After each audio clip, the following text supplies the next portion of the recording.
Bonjour à tous et à toutes les Robins des Bois du monde entier. Moi, je suis très heureuse de vous retrouver aujourd'hui malgré les événements dramatiques qui sont en train de se passer partout. Pourquoi? Parce que quand la bête meurt, évidemment, il y a un sursaut d'énergie qui fait qu'elle est en train d'amplifier son action.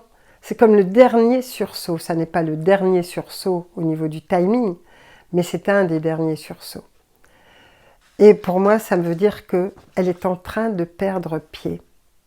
Par contre, je vous demande surtout de ne pas tomber dans le piège qui vous est tendu, dans le piège des émotions, dans le piège de ce qui vous est raconté, dans le piège de ce qu'on veut vous faire croire. On veut vous faire croire n'importe quoi, on nous raconte n'importe quoi depuis tout le temps. Et maintenant, c'est en train de sortir.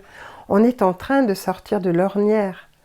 Et je suis très heureuse, très fière de toutes ces personnes qui maintenant se tiennent debout, qui décident de ne pas embarquer dans les émotions, et qui ont envie de prier pour toutes ces personnes qui souffrent, quelles qu'elles soient, de quelque bord que ce soit, et quelle qu'en soit la cause, quelle que soit la politique, quels que soient les idéaux, on s'en fiche.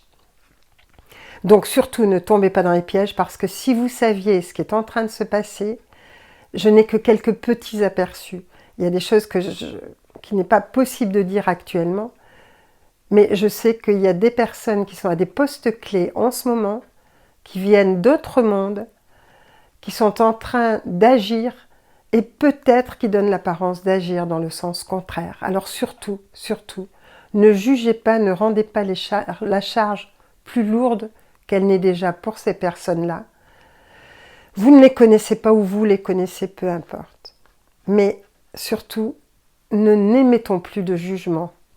Car il y a des personnes qui sont effectivement en train d'accomplir des actes sous des apparences, qui sont des apparences inverses, mais ne vous fiez pas aux apparences non plus. Et là, je voulais vous dire que je reviens d'un voyage en Égypte, voyage initiatique, ce qui veut dire puissant et ce qui veut dire fatigant, pour l'organisme et pour toutes nos cellules. Mais c'est très enthousiasmant en même temps. Parce que là aussi, on fait beaucoup d'émissions en ce moment sur l'Égypte. Et on nous raconte n'importe quoi. Sous des dehors évidemment de beau. Alors il y a évidemment de belles choses, il y a des choses vraies. Mais vous n'allez quand même pas croire que les pyramides ont été faites il y a 5000 ans. Vous ne pensez pas que les temples en Égypte, qui sont aussi extraordinaires, ont été faits il y a quelques milliers d'années simplement. Ils viennent de l'époque de la fin de l'Atlantide. Ça veut dire il y a plus de 12 000 ans. Et il y a plus de 12 000 ans, ce qui s'est passé, c'est un événement qui est vraiment remarquable et qui continue de jouer sur notre monde, sur toute la planète Terre et sur toute notre civilisation et nos civilisations, mais notamment évidemment la civilisation occidentale. C'est qu'à la fin de l'Atlantide, les êtres les Atlantes se sont unis avec les êtres de Vénus. Les êtres de Vénus et d'autres planètes sont venus pour aider à la construction, pour donner les indications extrêmement précises et l'emplacement, le sens de la pierre, l'énergie de la pierre, sur tout ce qui va concerner les pyramides. Et ensuite sur tout ce qui va concerner les grands temples d'Égypte, qui sont tous sur des axes extrêmement précis, qui sont sur les veines de la terre, dont on ne parle pas encore, on ne vous parle pas du chakra de la terre, on ne vous parle pas des veines de la terre, alors que c'est essentiel, c'est ce qui permet la circulation, c'est ce qui permet la vie sur terre. S'il n'y avait pas ça, je veux dire, il y aurait des bouleversements encore plus grands, encore plus importants. Mais dites-vous, et c'est pour ça que j'ai envie que lorsque vous marchez sur la terre, que ce soit pieds nus ou avec vos chaussures, ça n'a pas d'importance. Ayez simplement conscience que vous marchez sur un corps, que vous suivez des veines, que vous suivez des artères, que vous suivez des circuits énergétiques puissants. Et vous allez vous ressourcer. Vous allez en même temps aussi donner votre énergie, donner de votre amour. Et ça va changer l'histoire. Je me souviens très bien d'avoir déjà aidé au dégagement justement d'un grand Nadis qui était encombré et où il y aurait eu des risques de tremblements de terre et de guerre. et en nettoyant ce Nadis, entre Luxor et l'endroit où j'habite, enfin un peu plus loin que l'endroit où j'habite, disons, on a fait 2 équipes qui ont nettoyé ce Nadis il y a au moins une vingtaine d'années, mais au moins le travail a été fait.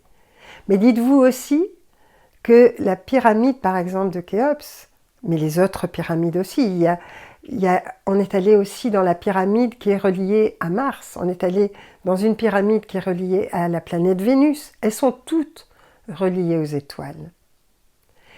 Et elles contiennent, notamment évidemment la plus grande, celle de Khéops, elles contiennent des instruments qui peuvent complètement sauver l'humanité. Et c'est en ce sens que je trouve que c'est extraordinaire et que nous sommes à une époque où maintenant on aura la possibilité que ce soit révélé. Révélé à condition que nous aussi, on se réveille et qu'on soit vraiment dans notre axe.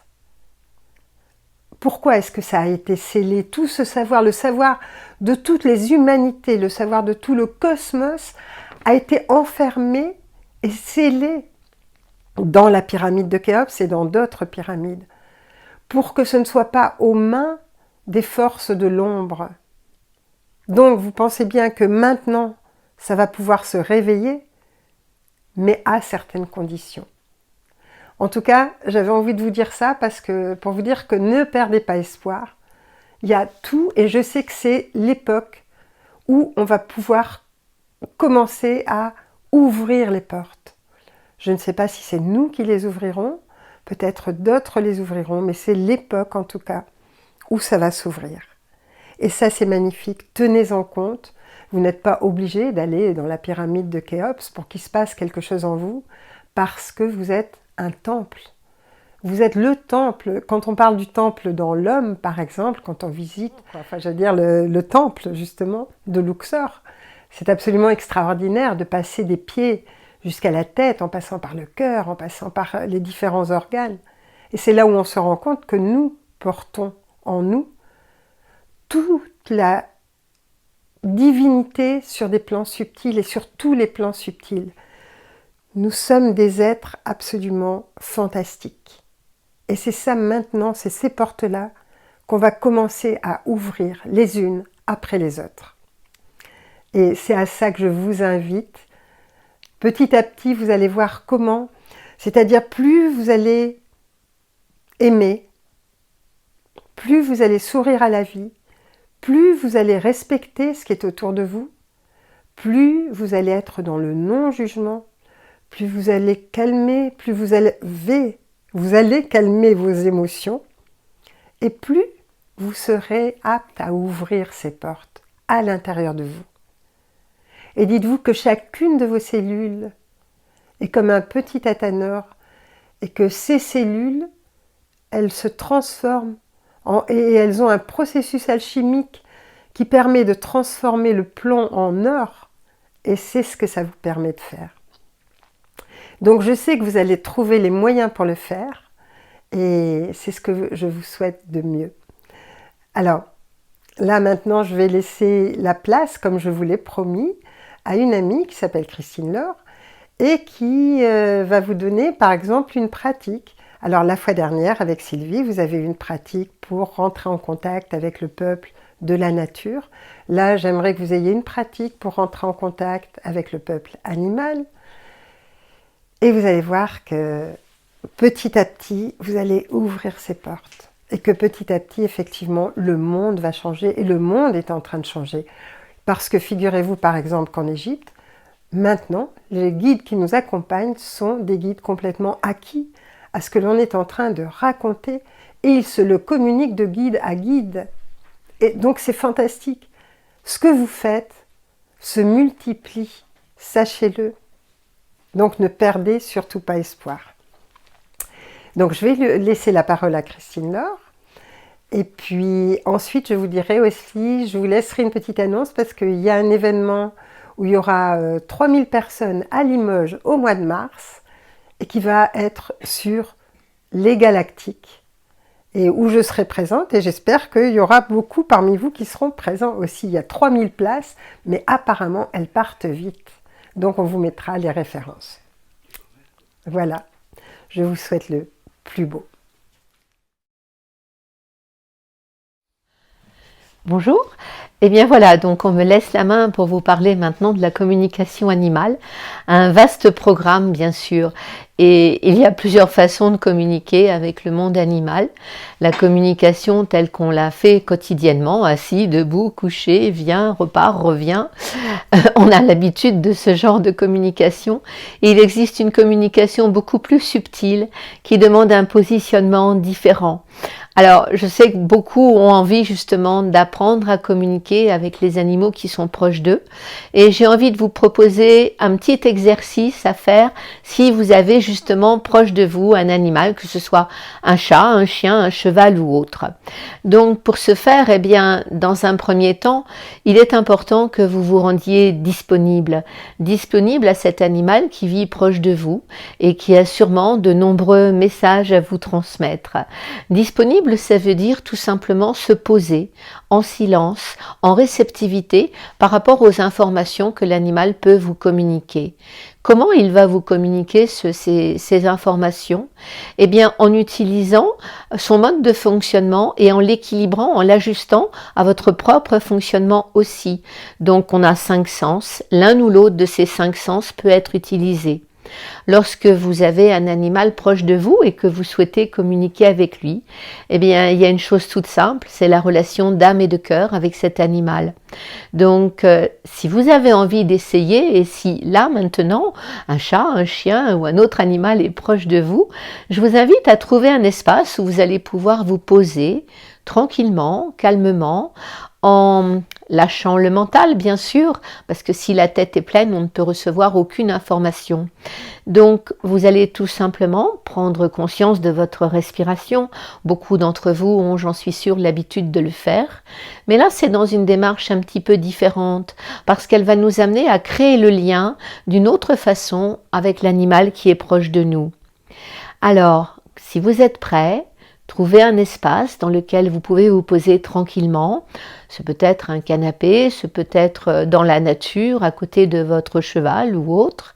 Mais tout simplement, rendez-vous disponible à sa présence. Ça veut dire posez votre attention sur votre respiration dans un premier temps. Inspire, expire. À l'inspire, le ventre se gonfle. À l'expire, on relâche doucement, progressivement, avec la bouche légèrement entrouverte. Et vous focalisez juste votre attention sur cet inspire et cet expire. Et vous pouvez simplement, si vous avez des pensées perturbatrices dans la tête et si ce mental est très actif, pensez tout simplement à 2 choses. J'inspire, j'expire. J'inspire, j'expire. J'inspire, j'expire. Et vous allez voir qu'au bout d'un moment, eh bien vous allez vous rendre compte que vous le vouliez ou non, ça respire en moi.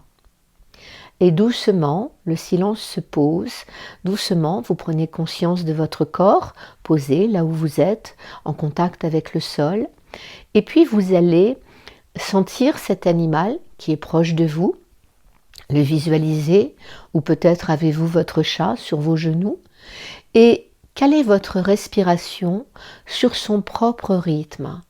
Posez éventuellement les mains sur lui s'il est assis sur vos genoux, et sentez combien vous pouvez ajuster votre rythme respiratoire au rythme respiratoire de l'animal. Et là, doucement, progressivement, vous allez lui exprimer ce désir de communication. Voilà, là maintenant, j'aimerais beaucoup communiquer avec toi. Tu veux bien me faire un signe? Et observez, ressentez, laissez-vous porter dans vos 5 sens pour voir si l'un ou l'autre de ces sens vous donne un petit message, une petite impulsion qui veut dire « Oui, ok, je suis là, je suis avec toi là maintenant.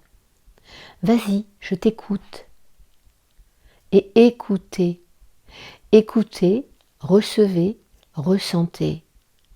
On ne fonctionne pas tous pareil, on a des pôles de perception qui sont différents. Mais l'animal, lui, il est capable de se caler sur votre propre pôle de perception. Donc laissez-vous voyager avec lui, avec son rythme respiratoire, et laissez-le vous parler. Et quand vous sentez que le lien est posé, vous pouvez intérieurement lui poser une question, si vous avez une question à lui poser, concernant ce qu'il vit avec vous, concernant peut-être sa santé. Vous pouvez lui poser toutes les questions que vous voulez. Mais soyez dans la gratitude de l'instant magique dans lequel vous venez de vous poser. Et laissez ce moment grandir en vous. Laissez-le s'installer, s'amplifier, jusqu'à ce que cette communication d'âme et de cœur prenne toute sa place. Inspire, expire. Plus rien ne compte que le rythme de votre respiration. Et cette respiration vous emporte en voyage avec votre animal. Vous sentez les battements de son cœur, vous sentez vos propres battements de cœur, et vous sentez l'harmonie qui s'installe entre vous deux. Et là, la communication peut se faire. Je vous laisse expérimenter cela. Si toutefois, vous voulez essayer de communiquer avec un animal qui n'est pas dans l'immédiat proche de vous, eh bien, envoyez-lui l'information. Voilà, je m'appelle Christine Laure, ou je m'appelle Thierry, ou je m'appelle Patrick, ou autre, qu'importe. Mais présentez-vous comme si vous parliez à un ami, et dites-lui, voilà, j'aimerais beaucoup communiquer avec toi. Tu veux bien communiquer avec moi? Et écoutez de la même façon ce qu'intérieurement vous pouvez entendre, ressentir, percevoir, qui vous donne une clé d'accès, une ouverture vers ce contact possible. Et là, laissez-vous partir en voyage avec lui, de la même façon que si l'animal est proche de vous. C'est un petit exemple de possibilités de communication d'âme et de cœur.